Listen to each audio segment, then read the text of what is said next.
Entrevistas com os candidatos a prefeito de Campos é um oferecimento. UENF, uma universidade a serviço da sociedade. Aqui é ciência. A SIC, a Associação Comercial e Industrial de Campos. Há 129 anos, comprometida com desenvolvimento econômico e social.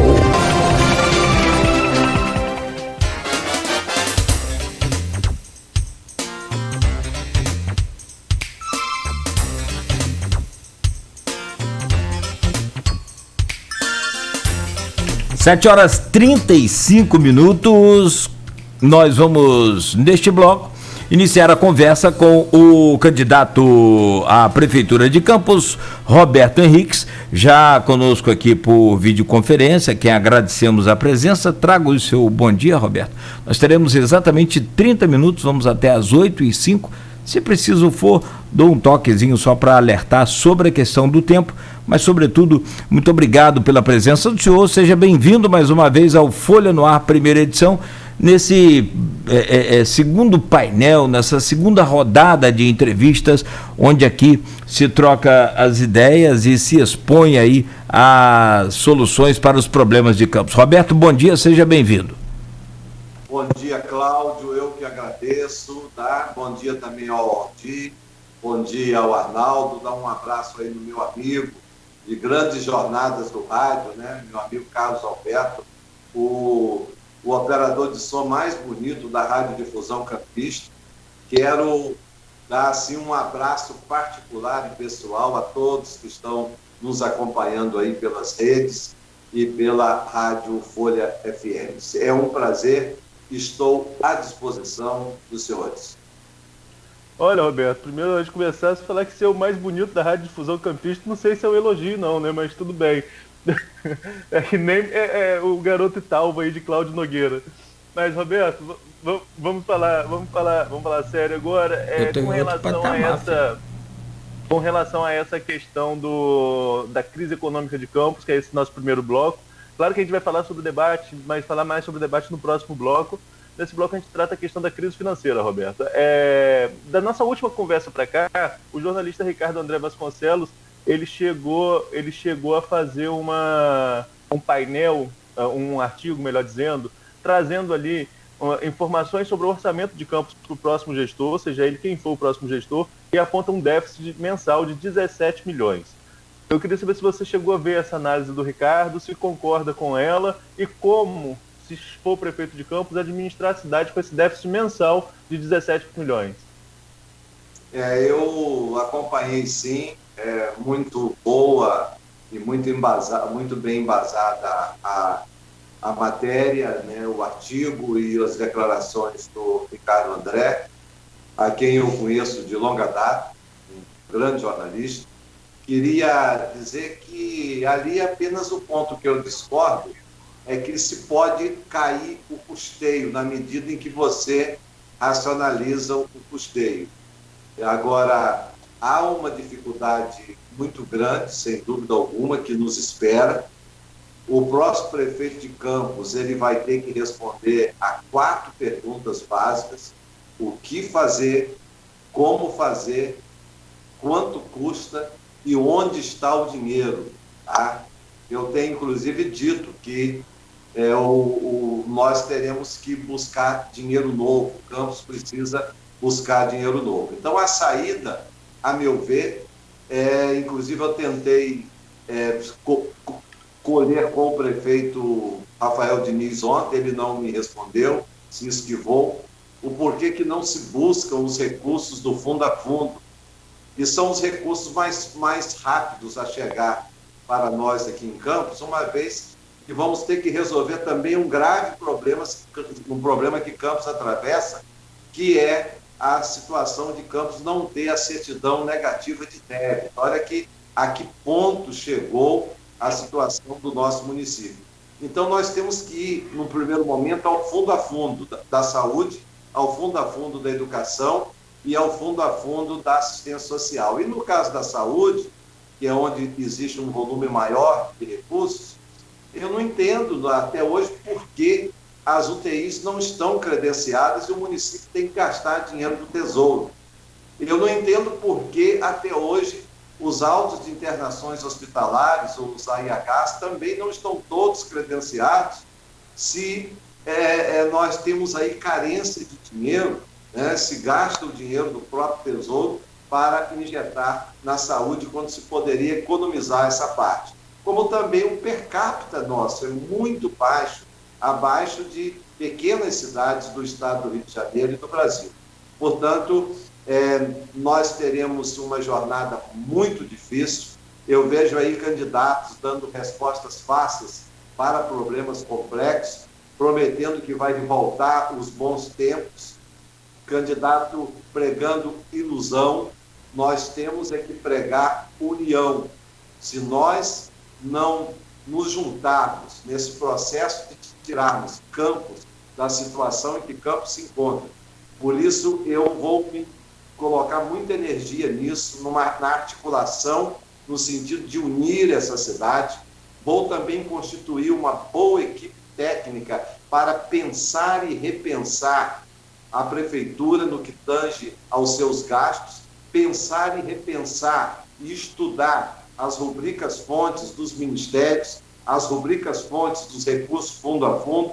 Vamos confeccionar bons projetos para irmos até a Brasília, para buscar dinheiro novo, porque o dinheiro velho já não nos atende. Esta é a realidade. O povo de Campos tem que ficar muito reflexivo, porque aqueles que estão aí como uma espuma, não tem conteúdo, apenas estão na embocadura dos marqueteiros, respondendo aquilo que os marqueteiros estão treinando a eles nos estúdios de gravação de televisão, e que não tem qualquer conteúdo, estão cheios do nada e estão vendendo ilusões, estão dando respostas fáceis para problemas complexos. Eles já estão anunciando que não saberão ser prefeito de Campos. Repito, o próximo prefeito tem que ser sincero, coerente, ele vai ter que responder o que fazer, como fazer, quanto custa e onde está o dinheiro. E buscar esse dinheiro, né? E eu tenho um histórico de ser alguém que sabe pedir dinheiro. Lá no início dos anos 90, eu viabilizei todos aqueles convênios para a área social, junto à LBA, junto ao CBIA, junto à Organização Internacional do Trabalho. Então, quando eu falo disso aqui, não é um jogo de palavras para conseguir o voto das pessoas, é um testemunho de vida.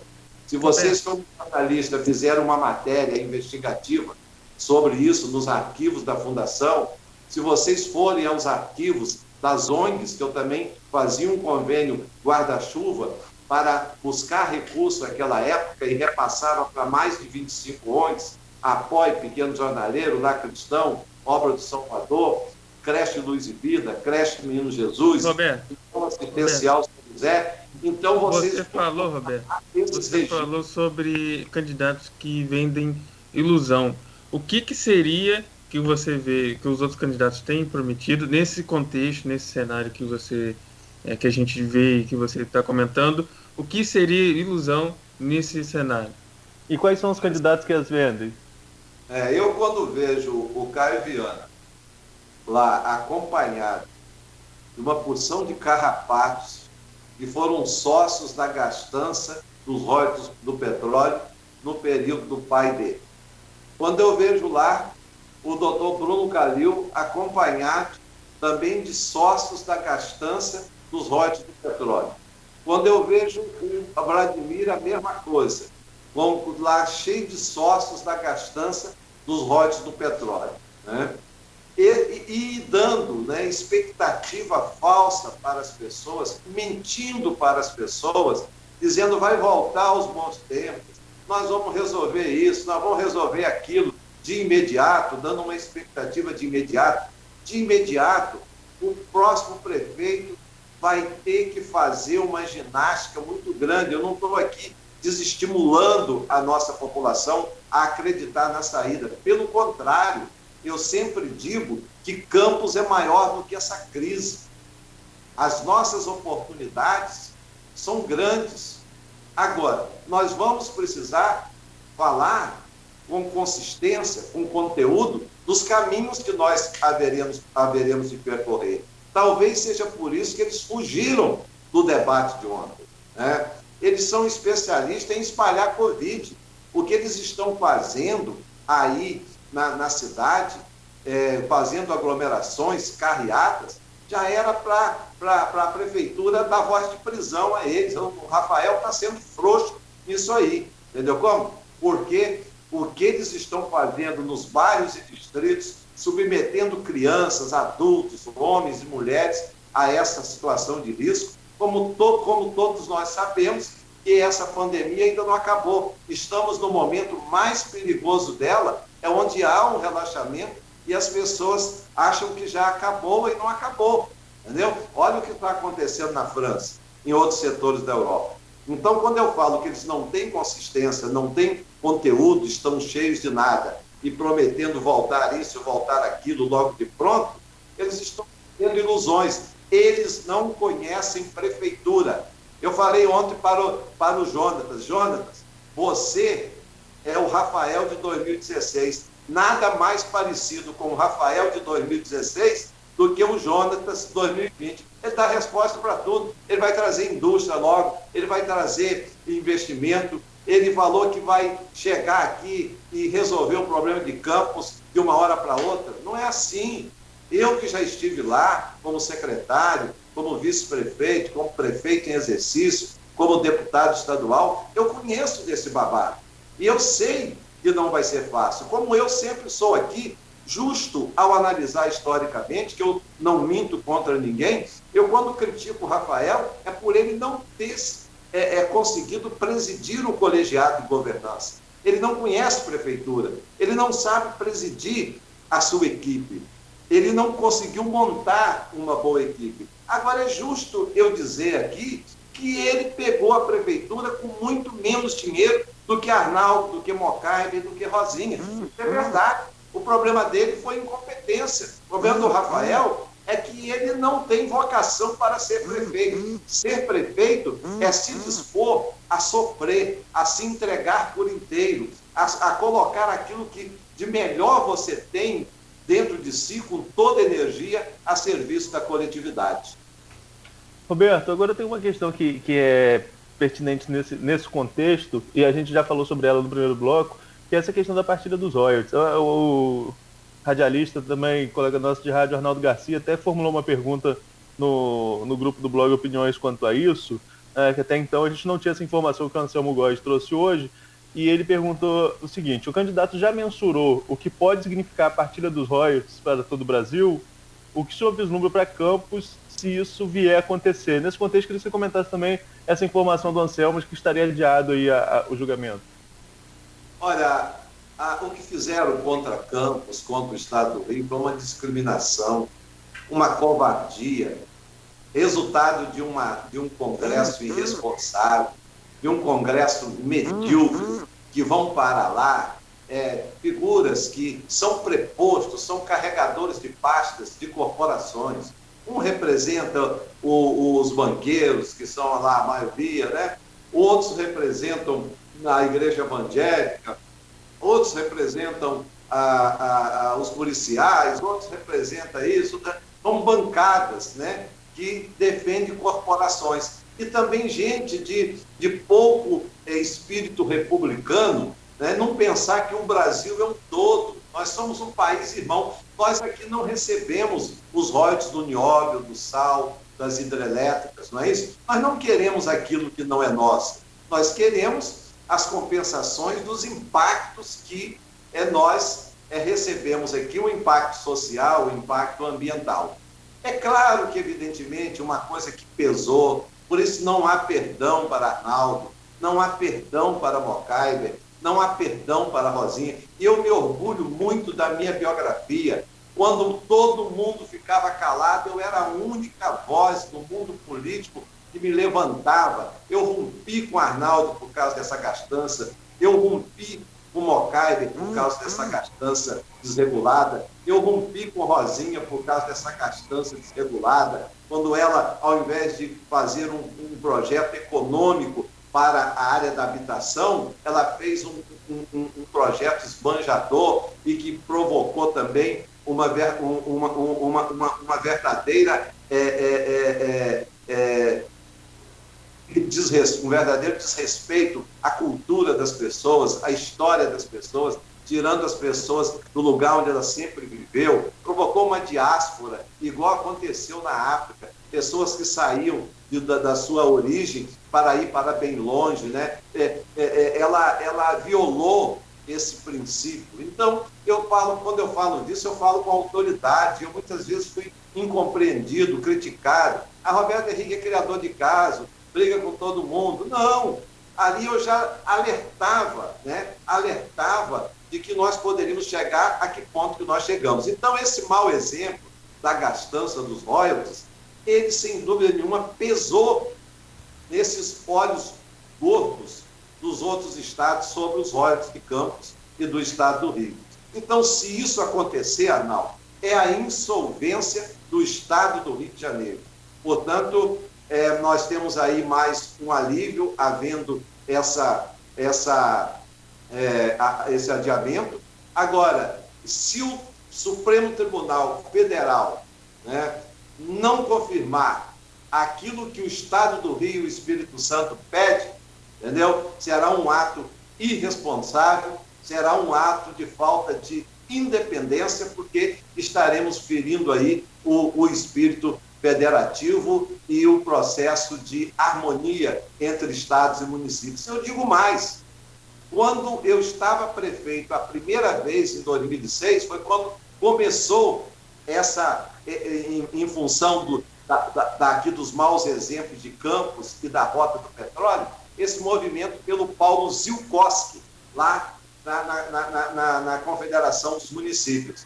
E eu fui lá a Brasília, eu disse para ele lá, no meio, tive coragem de dizer para ele e para outros prefeitos que lá estavam, entendeu? No centro de convenções, olha, tirem o olho gordo dos royalties de Campos, tá? Nós não queremos royalties de outros minerais e de outras atividades que tem que se fazer a compensação. Nós queremos o que é nosso.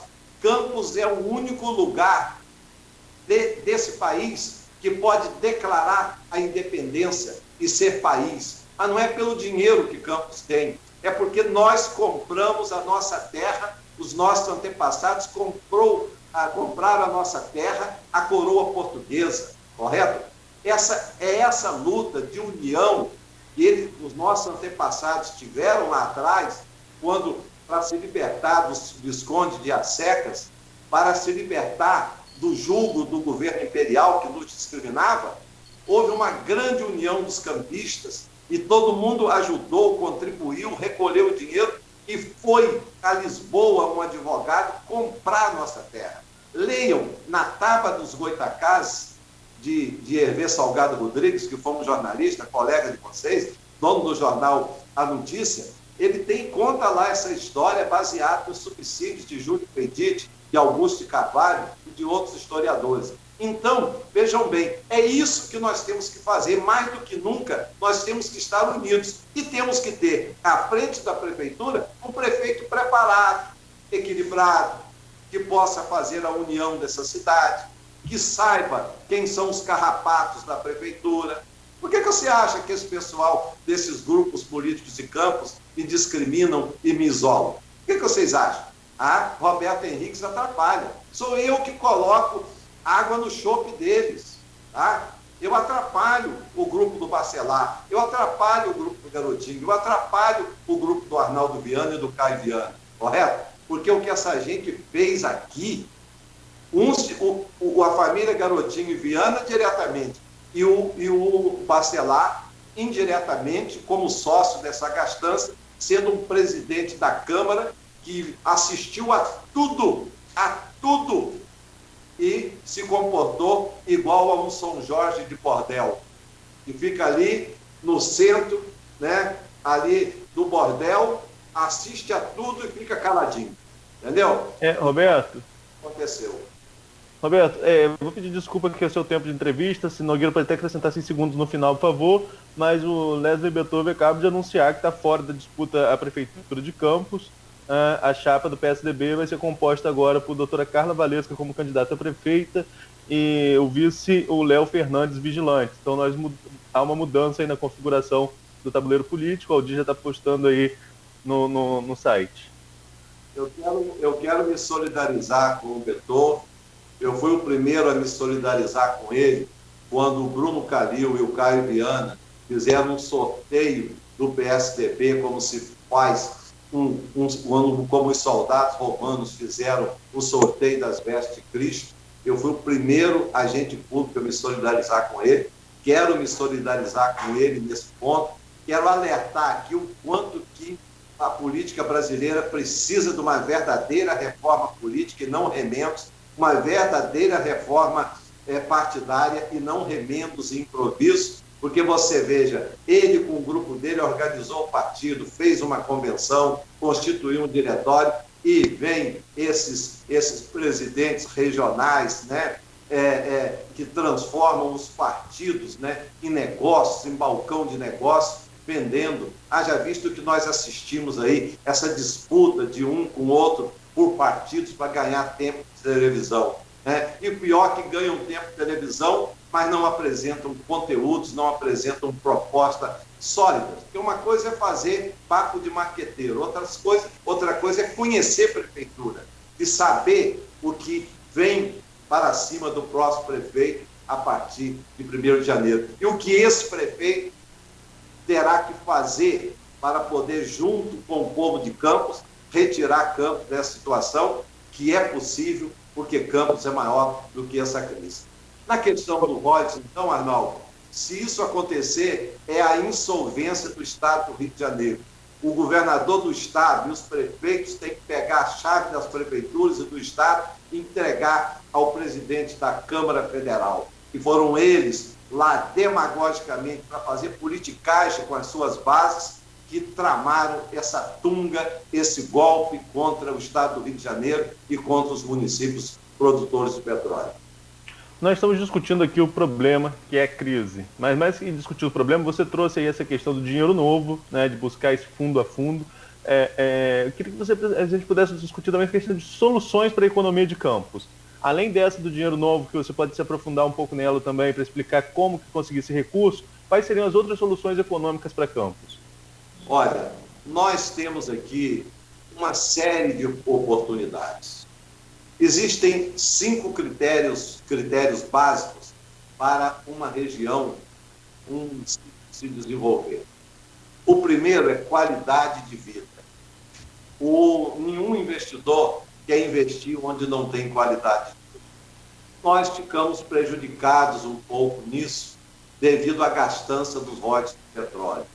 Poderiam ter dado qualidade de vida aos bairros e aos distritos. Mas nós podemos recuperar esse tempo perdido, pouco a pouco, e dar qualidade de vida ao nosso município e à nossa população. O segundo critério são equipamentos comunitários. Aí Campos contempla totalmente esse quesito, porque nós temos aqui um polo universitário, nós temos escolas técnicas, tanto agrícola como técnicas em novas tecnologias. Nós temos aqui Emater muito boa, esse pessoal são heróis anônimos. Nós temos a Pesagro, que é uma comunidade cientista que é muito pouco divulgada, mas ali é gente que tem conteúdo, porque eles estão no planejamento, mas também no fazejamento. É um processo científico aplicado, né? Depois, nós temos aqui Senai, Senac, temos o Sebrae, e nós temos os heróis investidores aqui mesmo da nossa terra, que são os empreendedores rurais e os empreendedores urbanos. Eles sobreviveram a toda essa tempestade, assistiram a sua esperança ser estrangulada quando pegaram o dinheiro do Fundecam e espalharam para espertalhões, naquela época do Arnaldo e do Mocaibe, principalmente. E um pouco Rosinha também fez isso. Então, veja bem, nós temos, portanto, que o próximo prefeito tem que unir esse conjunto de equipamentos comunitários e de pensadores. E temos que sentar e criar o pensamento campista. nós temos que saber para onde vamos. Isso a gente sabe, é com estudo, é com técnica, não com improviso, é com situações planejadas. A partir daí vem um terceiro critério, qualidade de mão de obra. Se nós temos deficiências nessa área, mas nós podemos transformar numa união, equilibrar a grade curricular dessas escolas formadoras e formar mão de obra a partir da expectativa e da tendência de mercado. Isso os países do norte da Europa já estão fazendo. Eles já estão planejando quando determinadas profissões vão acabar, não existir devido à tecnologia, e já estão se planejando para poder reinserir esses profissionais no mercado de trabalho. O quarto quesito é logística. Pô, nós somos privilegiados. Nós estamos entre 3 capitais, Rio, Belo Horizonte e Vitória. Temos aqui a possibilidade de criarmos uma rota comercial marítima, tendo como boca o Porto do Açu. Depois vem o quinto critério, incentivos. Aí dos incentivos, o prefeito pode negociar, não negociar abrindo mão de tudo, mas negociar como processo indutor da economia, cooperando. Então a presença da prefeitura nisso se dá efetivamente quando existe confiança. A questão é que os empreendedores olham para a prefeitura desconfiados, sabe por quê? Eles foram prejudicados quando não deram a eles as oportunidades de ter o recurso do Fundecam. Você já imaginou os 600 milhões da dívida ativa do Fundecam aplicados na agricultura familiar e na agricultura convencional, nos estabelecimentos rurais de campo? Olha que resposta que se daria imediatamente. Então, eles olham a prefeitura com desconfiança, que muitas vezes, quando se cria uma expectativa, se faz um conselho, uma reunião, dizendo que vai desenvolver, que nós temos aqui um conselho de desenvolvimento, mas é apenas para comer salgadinho e tomar refrigerante. Não é agenda de trabalho, é jogo para poder produzir matéria, para vocês cobrirem. Enganam vocês, enganam o povo, correto? Então nós temos que nos unir com todas essas potencialidades técnicas que nós temos, traçar o mapa, saber o que nós queremos. Aí vem o X da questão, que esse pessoal apenas dá a resposta de forma simplista, correto? Eu dou de forma profunda. Temos que buscar dinheiro novo. Aí esse dinheiro novo, ele tem que vir através da solução que a prefeitura, que nós vamos dar com a nossa equipe técnica, da nossa certidão negativa de débito. Temos que dar solução para isso. Aí, uma vez resolvendo isso, nós vamos poder, com bons projetos, ir para Brasília e conquistar recursos. Sabe por quê? A quantidade, Arnaldo, se você um dia faça uma matéria investigativa sobre o orçamento da União, a quantidade de rubricas, fontes de recursos que caem em exercícios vindos, porque os municípios não vão lá buscar ou porque não fazem bons projetos, né, para poder trazer esse dinheiro. Nós temos que ter uma equipe técnica que estuda, que analisa e que sonda e que conheça o orçamento do Estado, o orçamento da União, para poder saber onde que está esse dinheiro. E a gente ir lá, nos unindo enquanto povo, chamar a bancada dos deputados estaduais, chamar a bancada dos deputados federais, chamar os municípios da região. Nós temos que ter um propósito solidário,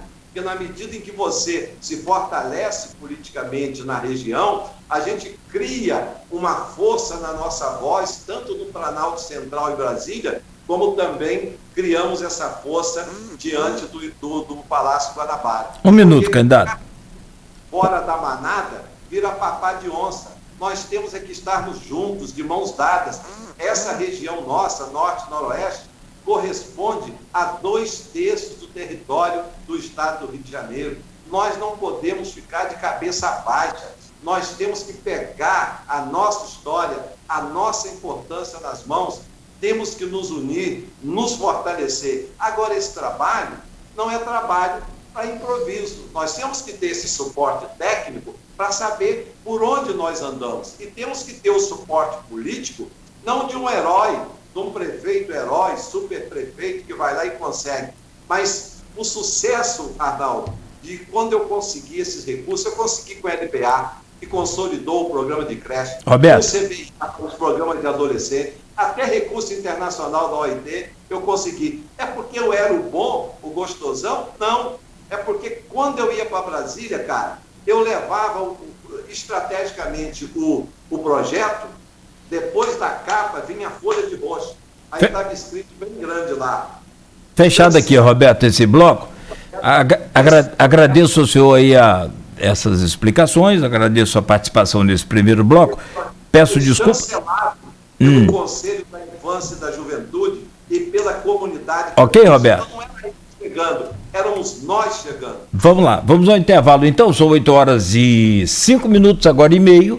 Nós vamos ao intervalo, daqui a pouco, Arnaldo, algum link aí para o próximo bloco? Não, vamos direto ao intervalo. Direto ao intervalo, confirmado aí, então, Arnaldo passou em primeira mão agora a informação de que Beethoven, candidato do PSDB à Prefeitura de Campos, sai da chapa e a sua vice, né, a Carla Valesca, vem como candidata na chapa do PSDB. Informações hoje, durante a nossa programação e também no portal folha1.com.br. Oferecimento dos laboratórios Plínio Bacelar e Clínica Proteus.